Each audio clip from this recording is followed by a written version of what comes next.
Cet épisode pourrait être vu comme une suite naturelle au premier podcast que j'ai réalisé, dans lequel je parlais du malheur que peut provoquer une trop grande lucidité, et de ce qui peut en découler, c'est-à-dire le fait de saboter son propre bonheur.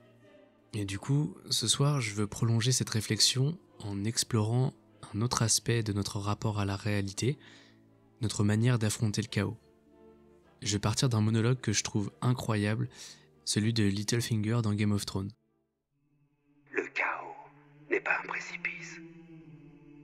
Le chaos est une échelle. Nombreux sont ceux qui échouent en tentant de la gravir et qui n'ont plus jamais l'occasion d'essayer. La chute les brise. Et certains ont l'occasion de la gravir, mais s'y refusent. Ils s'accrochent au royaume, ou au Dieu, ou à l'amour. Illusion que tout cela. L'échelle seule existe. L'ascension est la seule réalité. Dans l'épisode précédent, j'évoquais brièvement l'idée que comprendre trop profondément le monde, c'était aussi découvrir l'abîme sous nos pieds. Mais que se passe-t-il lorsqu'on cesse de voir ce vide comme une menace, pour le considérer comme une opportunité? Et si le chaos, l'absence totale de certitude et de contrôle, pouvait justement devenir une nouvelle manière d'aborder notre vie? Contrôler ce qui nous semble incontrôlable en lâchant prise sur son contrôle. Oui, je sais, c'est un peu lourd et un peu étrange dit comme ça, mais je pense que vous avez saisi l'idée.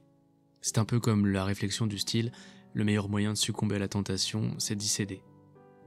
La première fois que j'ai écouté ce monologue, j'ai pas vraiment percuté le sens réel qu'il pouvait signifier. Ce n'est que plus tard dans la vie que j'ai pu faire un rapprochement.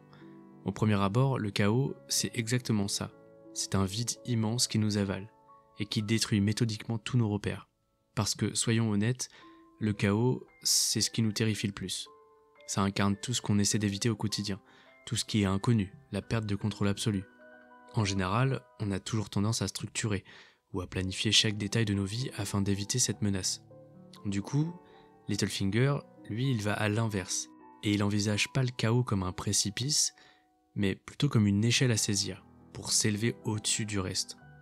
Et si, au lieu de fuir constamment l'imprévisible, eh bien nous apprenions à nous en servir. Je vais prendre mon exemple pour appuyer mes propos. Il y a quelques années, dans une période particulièrement difficile et chaotique de ma vie, j'avais soigneusement construit une sorte de routine rassurante. J'avais un travail stable, j'avais des habitudes bien ancrées, et j'avais cette illusion de contrôle parfait sur ce qui allait suivre. Et puis, comme souvent, un événement inattendu vient tout balayer. En une semaine, j'ai perdu ce travail, j'ai perdu une relation très importante dans ma vie, et vous savez, c'était la définition parfaite du « un malheur n'arrive jamais seul ». Et c'est donc à ce moment que je me suis retrouvé totalement désorienté, j'étais projeté dans ce fameux gouffre dont parle Littlefinger. Au début, je n'y voyais vraiment que de l'angoisse, il n'y avait rien de bénéfique là-dedans. Mais j'ai dû prendre un peu de recul et je me suis rendu compte que c'est précisément ce chaos qui a forgé l'être que je suis actuellement et qui m'a permis de sortir de ma zone de confort, qui m'a permis d'explorer vraiment ce champ des possibles, ces nouvelles voies que je n'aurais jamais osé emprunter autrement. Et paradoxalement, cet épisode de ma vie que j'avais vécu comme un drame absolu, en fait, il s'est révélé être le point de départ de toutes les nombreuses expériences positives dans ma vie. Et j'ai découvert de nouveaux intérêts. J'ai rencontré des personnes incroyables et je me suis même lancé dans des projets qui m'auraient paru impossibles à faire auparavant. Le chaos, c'est pas simplement ce truc effrayant, ce truc qui nous menace tous, qui menace d'engloutir notre quotidien tranquille. C'est vraiment comme un terrain fertile. Un truc qui permet à quelque chose qui n'aurait jamais pu exister dans la vie parfaitement ordonnée. Donc, oui, Littlefinger a raison d'une certaine manière. Le chaos peut être une échelle, mais pour ça, il faudrait oser changer notre regard et accepter de lâcher prise et d'embrasser ce désordre. On va aller un petit peu plus loin. Vous voyez, quand on évoque le chaos, instinctivement, on pense extérieur, tous les événements imprévisibles, le désordre du monde. Et souvent, on oublie notre chaos interne, celui qu'on porte en nous. Et ce chaos-là, on pourrait l'associer à l'anxiété, la crise existentielle. peut-être que justement cette dimension chaotique serait une possible réponse à notre crise existentielle, quand simplement nous sommes incapables de trouver un sens clair à ce qu'on fait ici. Et au vu des nombreux commentaires que j'ai pu lire sur la vidéo du premier grand podcast, je suis sûr que vous voyez exactement de quoi je parle. Cette anxiété qui surgit parfois sans prévenir. Ces nuits blanches passées avec l'esprit qui tourne en boucle, emporté dans un tourbillon de questions sans réponse. Ou juste ces moments d'étrangeté, ces espèces de vertiges existentiels, où l'on se regarde dans le miroir sans reconnaître vraiment la personne que nous fixons. On se dit, est-ce que c'est ça ma vie ? Est-ce que c'est vraiment tout ce que je suis ? Ce chaos intérieur, il nous effraie parce qu'on vit dans une société qui valorise énormément le contrôle et l'ordre.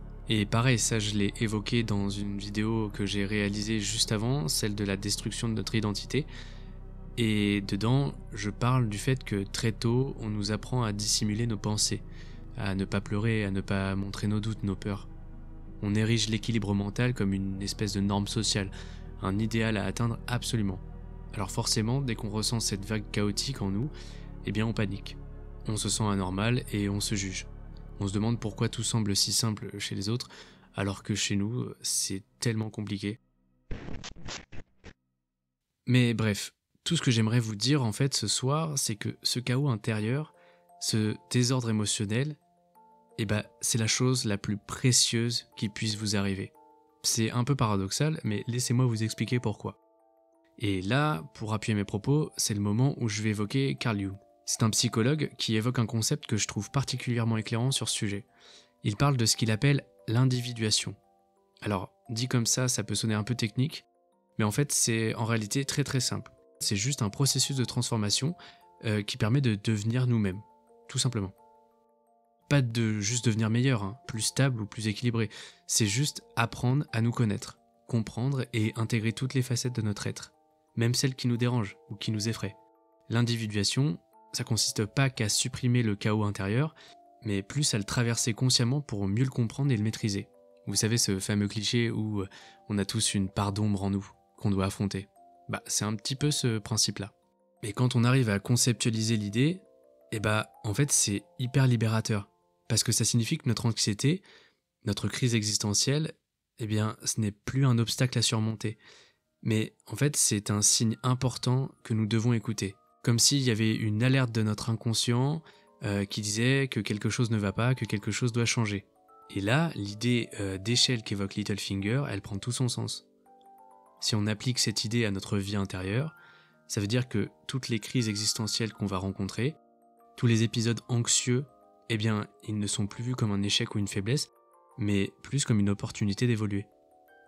Le chaos interne qu'on a tous en nous, quand il est vu comme une échelle, il devient donc une forme de courage. Le courage d'affronter honnêtement ses propres contradictions et toutes ses limites internes. Ce chaos, il nous oblige à arrêter de fuir et à regarder en face nos peurs. Et ce faisant, on découvre souvent une petite force qu'on ignorait avoir. On réalise que cette anxiété que nous ressentons, ce n'est pas un défaut à éliminer, mais bien une force qui nous transforme. Et en réalité, tous les grands changements de vie, toutes les grandes décisions, elles surviennent souvent après des périodes de chaos intérieur. Forcément, vous allez me dire qu'il y a des exceptions, mais en règle générale, les grandes avancées personnelles, elles naissent rarement du confort. Elles émergent souvent après des périodes de doute profond, des remises en question radicales. Alors, oui, le chaos, il est inconfortable, mais si on accepte de le traverser, de le comprendre, il devient cette fameuse échelle dont parle Littlefinger. Une échelle vers une meilleure connaissance de soi. Et avant d'aller encore plus loin, je voudrais vous poser une question. Quelle relation entretenez-vous avec votre propre chaos ? Quelle perception avez-vous de lui ? Mais pour l'instant, gardons cette question en suspens. Parce que je voudrais maintenant élargir un petit peu la réflexion. On vient de parler du chaos intérieur et la manière dont il peut nous transformer individuellement, mais au niveau philosophique, comment ça se passe ? Et si vous avez suivi le podcast sur la lucidité, j'ai évoqué brièvement l'amor fati de Nietzsche. Et j'avais dit que je développerais un petit peu plus la réflexion. Eh bien nous y sommes. Parce que c'est impossible de parler de chaos sans évoquer Nietzsche. Mais avant tout, pour comprendre la pensée de Nietzsche face au chaos, il faut d'abord parler de ce qu'il appelle la mort de Dieu. Et ce que Nietzsche veut dire quand il parle de ça, c'est l'effondrement qui découle de cette perte. D'un coup, tout ce qu'on prenait pour acquis, le sens de la vie, la moralité, tout ça disparaît. Et quand Nietzsche annonce « Dieu est mort », il veut simplement nous montrer que ce n'est pas la fin. Le chaos n'est pas la fin, c'est un commencement. Parce que pour de nombreuses personnes, entendre ça, on peut se dire que tout est perdu, que tout est vide de sens et qu'on flotte dans un univers absurde et dénué de but. Mais pas du tout. Nietzsche, il va voir les choses autrement. Ce chaos, cette perte de repères, c'est justement l'occasion parfaite pour créer du neuf. Quand plus rien n'est imposé, en fait, plus rien n'est impossible. On peut enfin inventer sa propre morale, on peut enfin définir ses propres valeurs, on peut enfin donner à sa vie une signification qui nous appartient entièrement. La mort de Dieu, c'est pas du tout un drame, c'est une délivrance. Et c'est ça le cœur de la philosophie nietzschéenne. C'est pas la résignation face à l'absurde, c'est vraiment un appel à devenir créateur de notre propre monde. Et c'est là qu'intervient ce concept magnifique de Nietzsche, l'amor fati. Et littéralement, c'est l'amour du destin. Quand je suis tombé là-dessus, vraiment ça m'a fait un déclic. Parce que Nietzsche, il nous invite à aimer la vie dans sa totalité. Et oui, pas seulement quand elle est belle et confortable, ça serait trop facile, mais aussi quand elle est douloureuse, quand elle est chaotique. L'amor fati, c'est accepter profondément chaque événement qui nous arrive. Pas en se résignant passivement à subir les aléas du destin, mais vraiment en embrassant pleinement l'existence, avec tout ce que cela implique de joie et de souffrance. En fait, c'est comme si Nietzsche te disait ne combat pas l'imprévisible, danse avec lui. Car notre bonheur ne réside pas dans l'absence de chaos, mais vraiment dans notre capacité à nous engager dans ce chaos avec passion. Et en vrai, quand on applique ça au quotidien, ça change totalement notre rapport aux événements. Combien de fois on a dit « Ah, si seulement j'avais pu faire ça, si seulement ça s'était passé autrement ». Combien d'énergie on a pu perdre à se lamenter sur ce qu'on ne pouvait pas changer. Avec Nietzsche, la logique, elle s'inverse. On se dit plutôt « ça s'est passé comme ça, oui, ok, très bien, j'accepte. Et c'est précisément pour ça que ça a de la valeur. » Ce qu'on apprend dans les moments difficiles, dans les erreurs, dans toutes ces ruptures, dans tous ces échecs, ça façonne ce qu'on est. Aimer son destin, c'est aimer la totalité de son expérience humaine. Bon, vous le savez peut-être pas, mais j'ai fait une école d'art, des études de graphisme. Et je trouve que ce chaos, il a une très belle affinité avec l'art, en général. Il suffit juste de jeter un œil aux grands artistes. Et là, j'ai envie de parler de Dali, parce que j'aime bien personnellement, et qu'il est assez connu du grand public. Ce mec-là, comme un véritable artiste, il a embrassé pleinement sa folie créatrice. C'est la figure centrale du surréalisme, qui est née justement d'un rejet radical de l'ordre. Dali, il croyait profondément que c'était en plongeant dans l'inconscient, dans tout ce qui est chaotique, dans tout ce qui est incontrôlable dans notre esprit, qu'en fait la vraie créativité pouvait jaillir. Il cherchait pas à organiser ses pensées selon un schéma logique, un plan structuré. Non, lui il s'abandonnait juste plutôt à l'irrationalité. Comme si le chaos était un langage universel, dans lequel il pouvait communiquer sa vérité. Bon, ensuite je peux évoquer Pollock, même si je suis absolument pas fan de son travail, mais après, l'art c'est subjectif, les goûts et les couleurs sont pas les mêmes pour tout le monde. Mais pour le propos de la vidéo, je pense que c'est l'exemple parfait. Parce qu'en gros, si je dois résumer l'art de Pollock, lui il cherche pas à contrôler chaque geste, il va plutôt exprimer directement l'émotion brute, son état intérieur, qu'il ressent à l'instant précis, où la peinture rencontre la toile.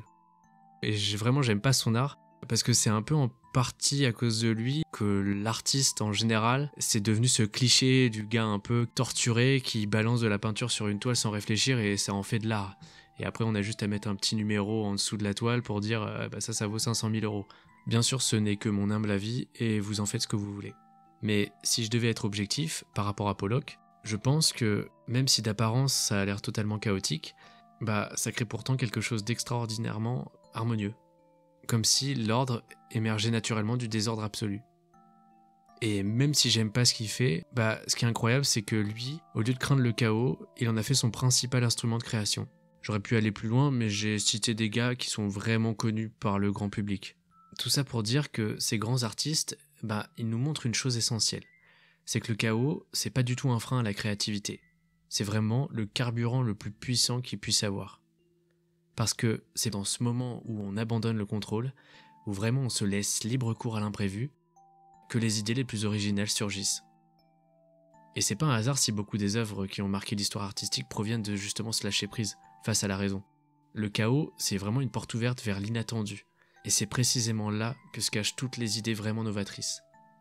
Mais alors, comment on fait pour tirer parti de ce chaos sans se laisser complètement submerger par celui-ci. Et là, c'est ici qu'intervient la théorie du flow de notre ami, et je vous mets le nom à l'écran parce que je pense que je vais jamais réussir à le dire. Vous avez peut-être déjà vécu ça, probablement, ce moment où vous êtes tellement absorbé par une activité que tout le reste disparaît autour de vous.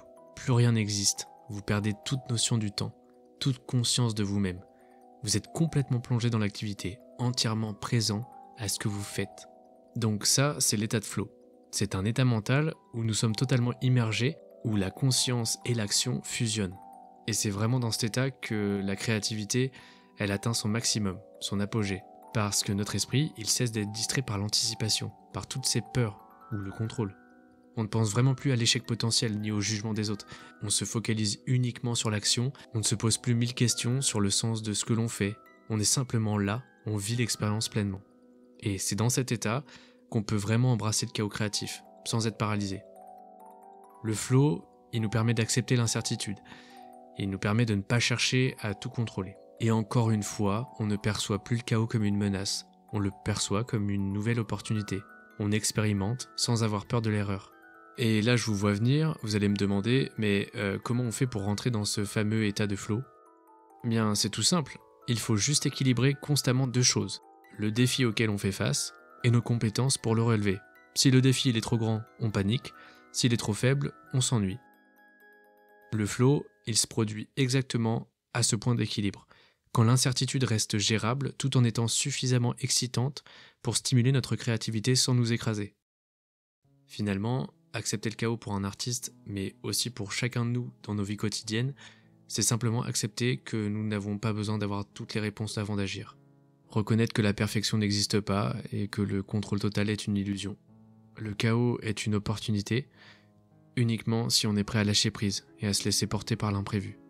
Et ça, c'est pas tout le temps évident, parce qu'on rêve tous d'une vie sans turbulence, d'une existence plus ou moins lisse où chaque événement se déroule exactement comme prévu. Et si on y réfléchit vraiment, est-ce qu'une vie totalement prévisible aurait réellement un sens ? Est-ce qu'elle serait même supportable ? Cette interrogation, c'est monsieur Nicolas Taleb qui va y répondre, avec un concept qu'il nomme l'antifragilité. Et contrairement à ce qu'on croit souvent, l'antifragilité ne signifie pas juste être résistant. C'est bien plus fort que ça. Une chose fragile se brise sous la pression. Une chose résiliente encaisse la pression sans céder. Mais une chose antifragile, elle devient plus forte lorsqu'elle est soumise au chaos.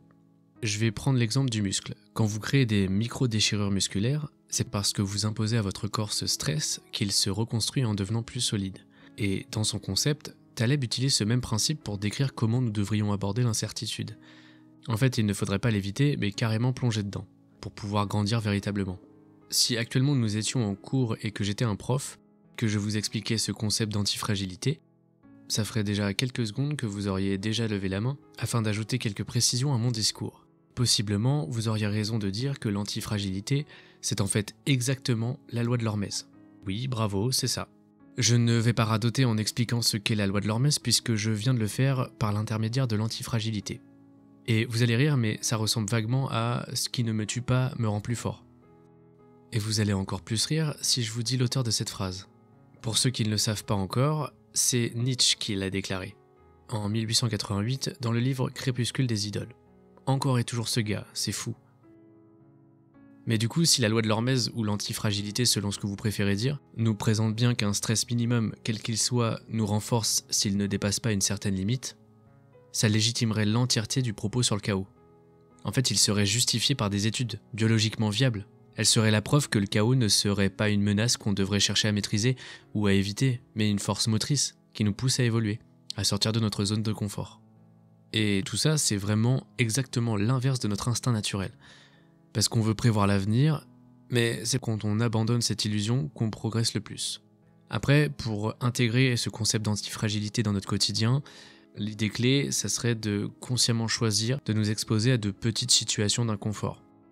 Quelque chose que j'ai encore beaucoup de mal à faire, c'est prendre la parole en public par exemple. En fait, toutes les choses qui peuvent vous terrifier. Après, ça dépend de chacun et de votre niveau de peur. Chaque fois que vous acceptez d'entrer volontairement dans une zone de turbulence, même si elle est infime, eh bien, vous renforcez votre capacité à faire face à l'imprévisible, parce que vous devenez antifragile. Le chaos vous nourrit au lieu de vous détruire. Mais ce que je veux dire en évoquant ce principe d'antifragilité, c'est que ça peut nous guider dans notre rapport général à l'existence. Face aux grands bouleversements, le réflexe habituel serait de se protéger et de se replier sur soi-même. Alors qu'en fait, il faut faire tout l'inverse. Après, évidemment, je le conçois, c'est pas évident pour tout le monde, d'autres prendront plus simplement le concept que certains. L'idée générale ici, c'est pas de vous dire quoi faire, c'est vraiment vous donner des petites pistes et des réflexions qui pourraient éventuellement vous aider dans vos vies. Devenir antifragile, ça implique aussi d'accepter qu'on ne contrôle pas grand-chose et qu'on ne sait jamais vraiment ce que la vie nous réserve. Mais une fois qu'on embrasse ce principe, on réalise que cette incertitude constante donne toute sa saveur à l'existence. Après, si le chaos est une échelle, est-ce qu'il y aurait une limite à ne pas franchir ? Peut-être qu'utiliser systématiquement le chaos comme tremplin pourrait nous entraîner à devenir opportuniste ou cynique. Si on reprend Littlefinger, faudrait se demander du coup vers quoi cette échelle nous mène exactement. Le chaos ouvre certes des opportunités, mais est-ce toujours juste de saisir ces opportunités, sans tenir compte du reste, sans s'interroger sur ce que cela implique moralement ? Parce qu'on peut facilement se perdre dans une vision où tout est permis sous prétexte que rien n'est sûr. Et si on replace ça dans son contexte, Littlefinger, c'est l'incarnation parfaite de la manipulation. Parce qu'il va trahir, il va comploter. Il utilise le désordre comme une arme pour servir ses intérêts personnels. Et pour lui, chaque crise est une chance à saisir, peu importe le coût humain ou les dégâts collatéraux. Est-ce que le chaos justifie l'opportunisme ? Est-ce qu'on peut adopter des principes froids et rester moralement intègre ? Parce qu'en général, on voit souvent que ceux qui tirent parti du chaos peuvent rapidement basculer dans une forme de cynisme destructeur. C'est un principe qu'on peut retrouver facilement en temps de guerre, ou juste avec les crises économiques. Il y a énormément de gens qui utilisent des situations difficiles pour se propulser au détriment des autres. Et peut-être même vous avez déjà été opportuniste dans une situation chaotique. D'un autre côté, vous allez me dire que risquer de ne pas prendre ces opportunités, finalement, ça nous permet de rester passifs dans notre propre vie, ce qui n'est pas incroyable du coup, mais peut-être moralement plus acceptable. Nietzsche aurait probablement accepté de créer ses propres valeurs dans le vide laissé par l'effondrement des anciens repères, mais je ne pense pas qu'il aurait défendu l'idée de profiter cyniquement du malheur des autres. Est-ce que cette échelle du chaos doit nécessairement nous faire grimper au-dessus des autres, ou est-ce qu'on peut s'en servir pour élever tout le monde ensemble ? En fait, c'est ça le truc. Est-ce que le chaos peut être créateur de solidarité autant que d'égoïsme ? Si on replace ça dans un contexte social ou politique, ce chaos il pourrait être vecteur de changement. Et là, je vous encourage à aller voir les discours d'Hannah Arendt, qui, elle, explique beaucoup mieux que moi. Et comme pour Nietzsche, elle pense que le chaos, il n'est pas que destructeur. Il est la condition de l'émergence du nouveau. Loin de moi l'idée de vous faire un cours d'histoire, et je ne suis pas du tout qualifié pour ça, mais je vais juste vous citer un exemple que vous connaissez tous, la Révolution française. Je ne sais pas si c'est un exemple parfait, parce que ça s'est accompagné de beaucoup de violence et de destruction, mais c'est aussi dans ce désordre qu'ont émergé les principes de liberté, d'égalité, de fraternité, qui nous façonnent encore aujourd'hui ou pas. Du coup, encore une fois, le chaos est peut-être une étape indispensable à la transformation sociale. Pour en revenir à Arendt, je vous conseille d'aller lire le livre Conditions de l'homme moderne, qui explique un petit peu ce genre de dynamique. Après, bien évidemment, il faut nuancer le propos et il ne faut pas être naïf, parce que l'histoire, elle nous montre aussi que le chaos, ça peut mener à des situations catastrophiques, à des tyrannies encore plus brutales que les régimes qu'elle prétendait remplacer. Mais par contre, il faut bien recentrer le propos en expliquant que je parle du chaos vraiment dans vos vies, comment ça peut devenir une opportunité. Mais il me semblait important d'évoquer le chaos dans différents contextes. Et autre chose à prendre en considération, oui, le chaos, il peut être porte d'entrée vers un monde meilleur, plus de justice, de liberté, mais il ne suffit pas qu'un ordre injuste s'effondre. Encore faut-il que quelque chose puisse émerger après lui. Le vide laissé par le chaos, en fait, il faut le remplir activement, avec un projet. Parce que sinon, il y a un risque énorme de laisser place à quelque chose d'encore pire. Bon, c'est bien beau tout ça, mais il faudrait quand même replacer l'univers dans lequel Littlefinger évolue. Et dans celui-ci, il n'a aucune loyauté autre qu'envers lui-même, aucune conviction morale qu'il retienne. Son objectif, il est clair et il est simple, il veut profiter des bouleversements, de toutes les guerres et des crises pour se hisser toujours plus haut dans la hiérarchie sociale. Le chaos, il n'est pas du tout une menace pour lui, c'est un parfait outil stratégique. C'est un truc qui façonne à sa guise. Mais ce qui est encore plus intéressant là-dedans, même si on voit que son approche elle est ultra séduisante, au départ, en fait, on voit très très rapidement ses limites.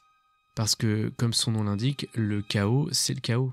Et même s'il utilise ça comme un outil, il ne pourra jamais prévoir à l'avance tout ce qui pourrait se produire. Même s'il sait bien en jouer, ça se retourne inévitablement contre lui à la fin. Mais je spoilerai pas davantage, je vous invite à aller regarder la série.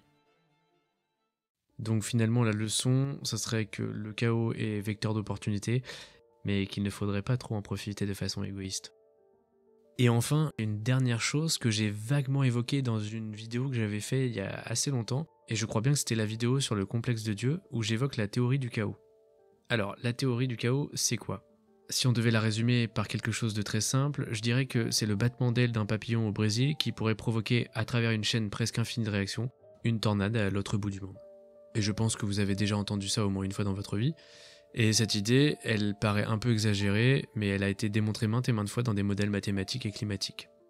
Un minuscule changement, aussi infime soit-il, peut avoir des répercussions absolument gigantesques à long terme. Et c'est d'ailleurs pour ça qu'on ne peut pas prévoir précisément la météo à plus de quelques jours, puisque chaque petite perturbation s'amplifie jusqu'à générer des résultats complètement différents, et même parfois radicalement opposés à ce que les calculs initiaux pouvaient suggérer. Mais ce qu'on ne dit pas, c'est que bien souvent, ce chaos, il donne naissance à ce qu'on appelle un ordre émergent, un truc d'apparence chaotique qui finit par créer naturellement des structures fascinantes. Et ça, c'est le cas des fractales. Ces formes, elles sont complexes et infinies, et chaque petite partie reproduit le tout. On retrouve ça dans la nature, dans les ramifications des arbres, dans les cristaux de neige, dans les réseaux neuronaux de cerveau humain, même dans la répartition des galaxies dans l'univers. Et pour moi, je pense que ça peut s'apparenter, et attention parce que je vais aller un peu loin, à l'empreinte de Dieu dans la nature. Mais on va pas aller trop loin non plus et exposer cette théorie. À la limite, je ferai une nouvelle vidéo. Mais bref, tout ça pour dire que le chaos, en réalité, il engendre une étonnante régularité cachée. Une sorte de beauté mathématique qui défie notre compréhension intuitive du monde. Et ça, je trouve que c'est une belle métaphore, c'est un truc ultra puissant. Parce qu'en fait, du chaos initial émerge un nouvel ordre. Et quand je parle de métaphore, c'est surtout dans la manière d'aborder nos vies. Le chaos personnel, toutes les crises qu'on traverse, ça devient au final le point de départ d'une réorganisation beaucoup plus profonde et authentique de soi. Et là, je pourrais rejoindre aussi la vidéo sur la lucidité que j'ai fait. C'est d'ailleurs une image qui me parle beaucoup à titre personnel, parce que combien de fois j'ai cru sombrer dans un chaos insurmontable avant de réaliser que ce désordre initial avait fait émerger une compréhension beaucoup plus profonde de ce que je voulais vraiment, ou de ce que j'avais profondément besoin d'avoir. Combien de fois vous avez vécu quelque chose de similaire sans même forcément vous en rendre compte ? Bon, comment on pourrait conclure tout ça ? Eh bien, peut-être en disant que Littlefinger avait peut-être raison sur un point précis. Le chaos est effectivement une échelle, à condition qu'on accepte l'incertitude qui accompagne chaque pas de cette échelle. Ce n'est pas facile, ce n'est pas confortable, mais c'est précisément en acceptant ce fait que réside notre plus grande liberté. Naviguer dans le chaos, c'est donc avant tout adopter une posture existentielle particulière. La curiosité plutôt que la crainte, l'ouverture plutôt que le repli, la flexibilité plutôt que la rigidité. Et je pourrais finir sur quelques conseils pratiques, car je sais que beaucoup d'entre vous aiment les idées concrètes à emporter, donc je dirais apprendre à apprivoiser le chaos au quotidien, c'est peut-être tout simplement prendre le temps de ralentir face au bouleversement. Et plutôt que d'y résister immédiatement, posez-vous la question. Qu'est-ce que cette situation peut m'apporter ? Ou même, voyez-le comme un défi. C'est l'univers qui vous teste, qui vous permet d'apprendre une leçon. Et si c'est un chaos récurrent, c'est peut-être bien que vous n'avez pas encore appris la leçon. Lâchez prise et voyez tout comme une opportunité. Expérimentez et testez, apprenez quelque chose sur vous-même. Autorisez-vous à changer d'avis, à vous remettre en question, à explorer des chemins que vous n'aviez jamais envisagés auparavant.